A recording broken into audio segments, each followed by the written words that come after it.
മലയാളിയുടെ ലൈംഗിക ദാരിദ്ര്യത്തിലേക്ക് വീണ് കിട്ടിയ വലിയ ഒരു മസാലപ്പൊതിയായി മാറിയിരിക്കുന്നു ജസ്റ്റിസ് ഹേമ കമ്മീഷൻ റിപ്പോർട്ട്.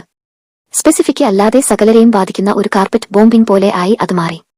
സത്യത്തിൽ ഇവർ സിനിമയിലെ സ്ത്രീകളുടെ സുരക്ഷയെക്കുറിച്ച് വേണ്ടത്ര കൺസേൺഡ് ആയിരുന്നു. ആണെങ്കിൽ അഭ്യൂഹങ്ങൾക്ക് വഴിവെക്കാതെ കുറ്റക്കാർ എന്ന് കണ്ടെത്തിയവരുടെ പേരുകൾ പുറത്തുവിടണം, നടപടിയെടുക്കണം. അതല്ലാതെ കണ്ട ഞരമ്പ് രോഗികൾക്ക് സാമൂഹ്യ മാധ്യമങ്ങളിലൂടെ എന്ത് വൃത്തികേടുകളും ലൈംഗിക വൈകൃത കഥകളും പടച്ചുവിടുവാൻ അവസരം ഒരുക്കൽ അല്ലായിരുന്നു വേണ്ടത്. മാന്യമായി തൊഴിൽ ചെയ്ത് കുടുംബവുമായി ജീവിക്കുന്ന ഒരുപാട് പേരുടെ ജീവിതമാണ് ഹേമ കമ്മീഷൻ റിപ്പോർട്ട് മൂലം ആശങ്കയിലായതെന്ന് നടി ശ്രീയ രമേശ് പറഞ്ഞു. നിയമപരമായി ഒരു സ്ത്രീ കേസിന് പോകാത്ത കാലത്തോളം ഇരയുടെയും വേട്ടക്കാരന്റെയും പേര് മറ്റാർക്കും വെളിപ്പെടുത്താൻ കഴിയില്ല എന്ന ബോധ്യം ഇവർ ഇനിയെങ്കിലും മനസ്സിലാക്കും എന്ന് വിശ്വസിക്കുന്നു. റിപ്പോർട്ടിൽ ആകെ ഒരു വിഷമമുള്ളത് ആരുടെയും പേര് പറഞ്ഞിട്ടില്ല എന്നതാണ്. അതുകൊണ്ട് തന്നെ നാളെ മുതൽ ഓരോ നടന്മാരെയും നടിമാരെയും ജനങ്ങൾ സംശയത്തിന്റെ കണ്ണുകൾ കൊണ്ടായിരിക്കും കാണുക.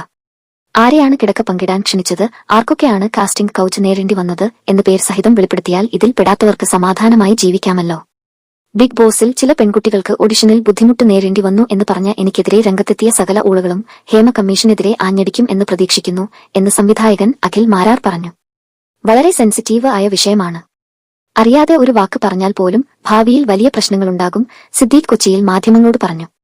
ആർക്കെതിരെയാണ് വിവേചനമുണ്ടായതെന്നും ആരൊക്കെയാണ് പരാതിപ്പെട്ടതെന്നും ഉൾപ്പെടെയുള്ള കാര്യങ്ങൾ വിശദമായി പഠിക്കേണ്ടതുണ്ട്.